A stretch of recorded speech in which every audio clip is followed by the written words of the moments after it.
But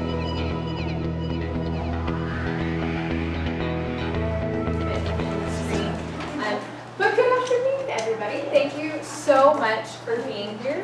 We appreciate your time and coming to find out and learn. We're going to pass around our newsletter sign-up. You don't have to, but if you want to find out more and stay informed about what's coming up in our community, and you maybe want to dance a little bit yourself or know somebody else who does, put down your information.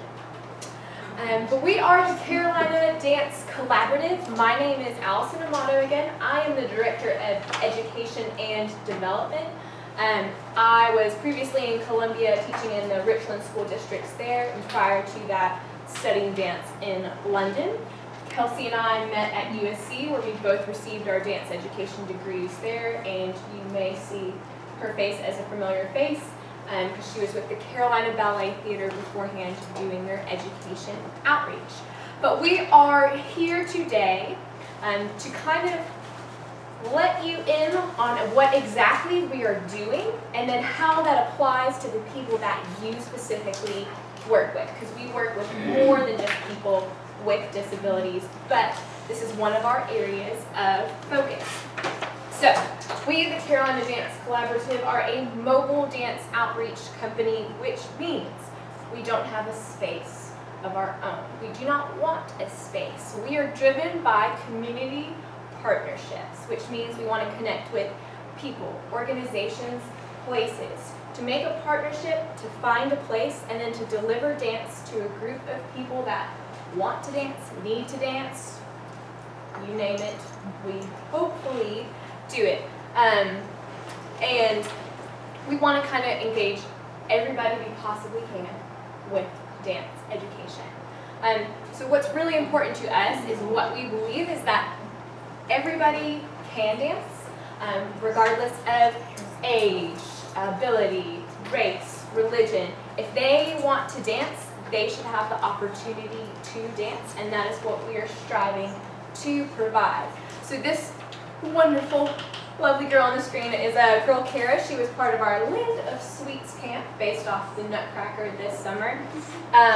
She has hydrocephalus, and she used the walker sometimes, but not all the times, and she is one of our success stories.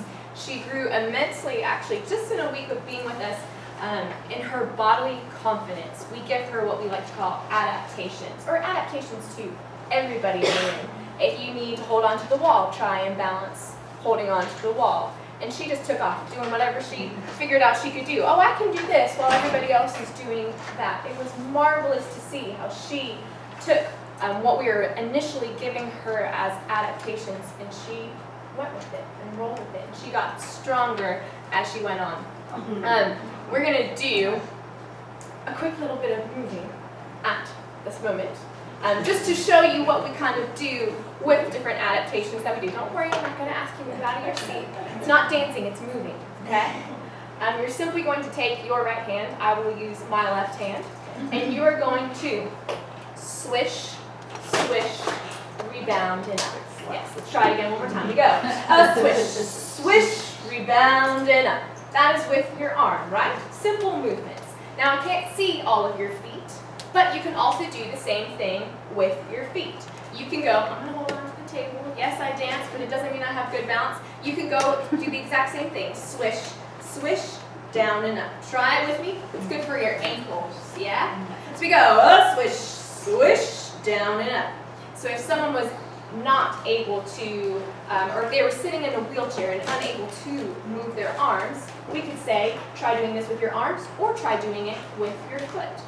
Say also, you don't have any mobility in your arms or your legs. Well, you can use your eyes to dance too. That is one of the really moving parts about dance, is that you can use any part of your body to dance. So we're going to do swish, swish, down and up with our eyes, and it'll make you a little bit dizzy. Are you ready to try it with me? Okay, we go. Swish, swish, down and up. Now, we're going to do it all together one more time. Pick which one you liked the best. Whether it was your arm, your foot, or your eyes. I'm going to do my eyes. Arms at the ready, feet at the ready, eyes at the ready. Here we go. Swish, swish, down and up. So, you see, Tricked ya! So this is how we kind of adapt our movement for our participants. But we won't think that everybody can dance, but we don't always see that there's an opportunity for them to dance in our community and really just all across the U.S. in general.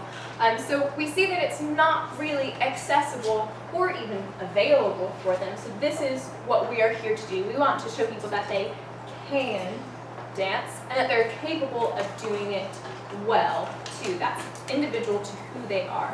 And something that's really really struck with me was at the ADA event, Mike spoke about how there's a desire to create visibility in our community of people with disabilities. And this is what we want to do specifically with people with disabilities in Greenville. We want to work with them, dance with them, allow them to go out into the community and dance there, perform there, but also bring them to other performances to create an appreciation for the fact that all people can dance. And with that, oh, this is our lovely little girl, Lily. She just really likes to twirl. Another camp participant. Go ahead. And Kelsey is going to lead you on into why dance is important. This is from the ADA event. We've got a group of people going out by our table. So I'm going to give you a few different ways of why all individuals dance, but also why it's important for individuals with disabilities to dance. The first one being that it builds self-esteem and body confidence.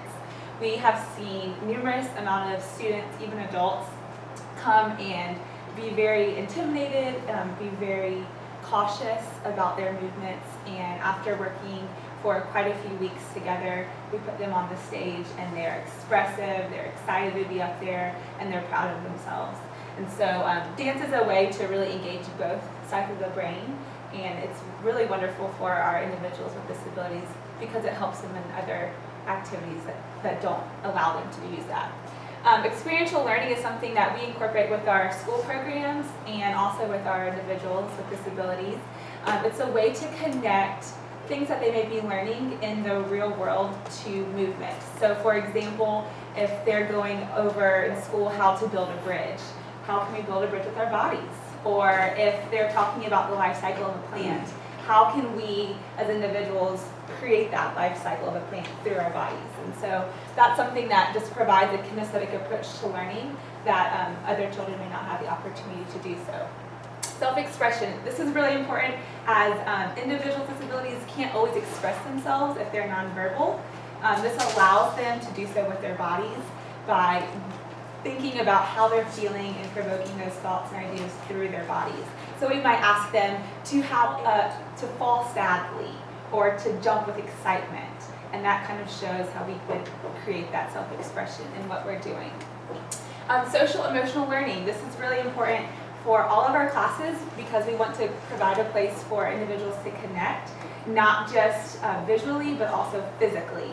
And so it gives them a sense of belonging, a sense of helping one another, and provides that community that may not be there otherwise. So I'm going to give you guys a little activity to do yourself as well. I want you to just find somebody next to you and turn towards them. We're going to do something called it's called blind mirroring. Thank you. And so I'm going to have you turn towards somebody. Do that now. And decide who's going to be the leader and who's going to be the follower. Okay. Your leader? All right. So from here on out, I want you to connect hands. Pretend like you put glue on your hands and they're smack dab together. I want you guys to close your eyes, and I want my leaders to move their hands about the space, and the followers to simply keep their hands connected to the leader and move with them. And I stay close and connect with each other. When do we start? Whenever you're ready. Start whenever you're ready. Just explore that space, keeping those eyes closed. Good. You have 5 seconds. 4, 3, 2, and 1. Relax. Okay. So hopefully that gave you guys kind of a sense of connecting, that that you may not have had with somebody before you sat down. You may not have even introduced yourself to them, or how you don't even know who they are. But obviously, you can kind of see through dance and through movement by creating that physical connection. It provides community. Been to a lot of We meetings, wanna do but that. I've never done that. There you go. Glad to hear it. Dance creates an awareness of your body. So you may never be thinking about what are your knees doing at this moment, but that's something that dance allows you to think about. Are they moving? Can they go side to side? Are they shaking? Or are they still? It gives them a sense of repetition of the movements and helps them focus on that. I have a child with autism.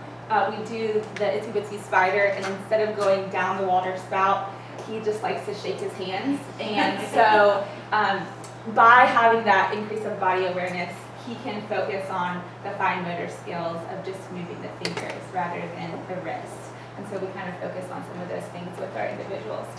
Health and wellness life skills are really important to us. We partner with Live Well Greenville, and we provide those healthy nutrition education ways for them to understand how important it is to have physical activity, to have good food for their body that fuels them. So when we do something called a releve, which is going up on your toes, we might say reach for your toothpaste all the way up to the sky, and then we would talk about how they're engaging certain muscles. So they're engaging their calves, they're reaching in, lengthening their obliques and the sides of their bodies, and so we always try to include that in what we're doing. And then obviously talking about how fruits and vegetables fuel their body and give them energy in order to dance. One thing that we do, Allison kind of already mentioned this, but we adapt our movements for the individuals that we work with, and we want to give them a way to take ownership of their own choices that they make. So we, unlike other studios or places that you may know of, we don't prefer to stand in front of the classroom and say, follow along with exactly what I'm doing, because then it doesn't give them the opportunity to explore themselves. So we give them their ownership to create, to move, and to make those choices for themselves. This is Audrey. She was in our Frozen dance camp this summer. She has Down syndrome, and she was showing us an example of how to make shapes with her body. So she made a flat shape, and then she made an angular shape. And that kind of gave her the responsibility to create those herself. So one more thing, and then we'll leave you guys alone. I want you to just quickly get out of your seats for just a little bit. I'm going to teach you two different shapes, and I want you to create a shape different than the person next to you and different than what I am doing. So our first shape that we're going to try is a rounded shape. You can have a circular shape with your arms, you can have it with your torso, with your head, with your legs. Anything that's a rounded shape, I need you to create on this high level. In 5, go. 4, 3, 2, hold it, 1, awesome, and release. So I can see even that Carly was making a round shape with her mouth. She just went like this. So you can be really creative, right? You can be creative. We want to see, and we want to include the ways that different people use their bodies. I want you to now create another round shape, but more on a middle to low level. So you don't have to get all the way down, but create a lower level rounded shape. In 5, 4, 3, 2, 1. Very nice, and come back. Good. Very nice. Last shape that we're going to learn is a twisted shape. So you can twist with your fingers. If you have individuals who are not mobile, they can twist their eyes, like Allison was saying. They can twist their neck. They can twist their wrist, anything that they have. So I want you to think about twisting different body parts on that high level. In 5, 4, 3, 2, 1. Hold it and relax. Good. And then on the lower level, twisted level lower shape. In 5, 4, 3, 2, and 1. Okay, awesome. Sit down. Right. Great job, guys. So that kind of just gives you an idea about how we allow. See, it's people talking. It shows you how our students are allowed to create for themselves, and we're not just saying do the same shape I'm doing. Obviously, there are going to be certain parts of our class that are like that, but we focus on their own creation. Our perspective of dance in Greenville, we want to change. We feel like it's really stifling to our community when people think about dance based on your body type, based on how skinny you are, or if your race is black or white, or your income level. And we want to change that because, as Allison was mentioning, we feel like dance truly can be a way for everybody to explore how their body moves, and it's important. One of the things that we really focus on is community dance, and that's our mission. We're not trying to make professional dancers. We're just trying to expose, inform, and make aware who they are in the community through movement, and we want to do that. So what are we doing in the community? This is something that I kind of just wanted to share with you about the different programs that we have. I'll go over the programs we have for our individuals with disabilities first, and then I'll go over some of the other things that we're doing in the community. But first and foremost, we have a Saturday class called Connect. Allison's going to be passing some flyers out. Take as many as you want. We have plenty at the door as well. But Connect is our Saturday class for individuals with disabilities and their siblings. We want to be able to give parents kind of some time for themselves. So if they have siblings that want to go with them, it's a great way for them to connect, kind of like we were talking about, that social emotional learning on a different level than they may not have at home. It'll be at the Meyer Center, and it's a wonderful space. We have a youth class and an adult class. This is every Saturday. The youth class starts at 9:30 and the adult class starts at 10:30. Please, please, please share with anybody that you serve or that you work with. The classes start this Saturday, and they'll be going throughout the whole year. We'll have a big performance at the end of the year, and we ask that it would be great if most of them registered at the beginning of each month, but if individuals want to come one time or just try it out and just want to test the waters or come when they can, well, it's just a $15 flat fee at the door, so make sure that you tell them about that. We're partnering with Kane Halter's YMCA's Recess program. I don't know if some of you know about them, but they are a group for individuals, adults with disabilities, and they work on life skills at the Y, and so we're doing some weekly classes with them, which we're excited about. We have a flash mob that we will be doing again this year, which we're really excited about. It's a Christmas adaptive flash mob, and we teach a choreographed Christmas dance. They get t-shirts. We have 4 rehearsals in November and December, and then we perform the flash mob, which is a surprise at the Fountain and Christmas Festival. And so please share that and continue to let people know about that. That's the red cardstock that you'll be getting. And with our Connect and Christmas Flash Mob events, we are so grateful that we have been able to provide scholarships for individuals thanks to the Barbara Stone Foundation. We are really, really, truly grateful for that. And if you have anybody that you know who would want to take a part of either the Connect or Christmas Flash Mob, let us know, because those scholarships are still available. And we have 5 full scholarships and 5 half scholarships. We are working with the Greenville County Disabilities and Special Needs Board. We'll be doing some therapeutic type classes on a weekly basis with them. And we're also going to be looking forward to doing a project with them in the spring with Bob Jones University. So we'll be at the Bob Jones Museum at Heritage Green. We'll be focusing on visual arts, how it connects to the performing arts, and then bringing in adults with disability to kind of help understand that. So we'll be looking at an exhibition, and then they'll be creating their own artwork, visual artwork, and then putting that into their bodies and creating a performance for that. The 12th of March is our performance, so please come out and support them and all the hard work that they will be doing in the spring. There'll be more information about that. So for what we do in the community besides working with disabilities, we have a variety of different school sites. We're with Sterling School, Summit Drive, Brushy Creek, and A.J. Wittenberg. We work with Southside Christian, Christ Church, and also Camperdown Academy, as well as a few more. So we love after school programs. We have classes for adults, and our classes are Thursday nights. Tonight, if you guys want to come, it's for any ability, any experience, and it's going to be at the Clemson Center for Visual Arts in the Weston off of Pendleton Street in the village of West Greenville. So we really love to be able to provide opportunities for all individuals, regardless of any type of ability or level of training that they may have. We connect with the YMCA. We just created a program for them at the Kane Halter East Side and the GIT locations for ages 2 to 12. That is an all-inclusive program. So our Connect Saturday classes are 8 and up, but if you know of anybody who is between the ages of 2 to 8 or 2 to 12 and they want to be in an inclusive setting, a dance setting, they're more than welcome to join our YMCA dance program, and we can give you more information about that as well. We would love to work with each and every one of you as much as possible, and we really strive to create some connections in the community to be able to provide that for you. So let us know how we can do that. We'll be sending out the PDF of the flyers that you received if you put your name on our newsletter, and if you could just send that to the people that you know. Follow us on Facebook and Twitter and Instagram, and hopefully you can come dance with us soon. Thank you so much for having us. We're really grateful for you to be able to share what we do.